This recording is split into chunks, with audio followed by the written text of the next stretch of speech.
How to install Google Camera on any Android device. Hi everyone, I'm here to assist you today. Without any delay, let's jump right in. First, open Chrome on your device or open any browser and search GCam APK, and then go to this website, which is Synogen Mods. Make sure it's the verified website. Here, scroll down. You'll find all the versions. Select the versions that is suitable for your device. Select GCam, and then you'll find this kind of screen. And here, this version does not support supported device.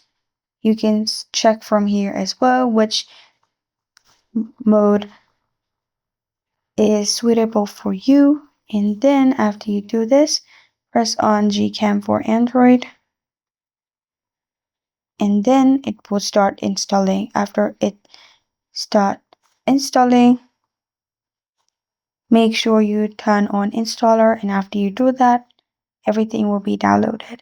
This is how to install Google Camera on any Android device. Thank you for joining me today. If this video helps you out, please leave a like and subscribe for more. Got a question or want to suggest a topic? Comment below. Thank you for watching.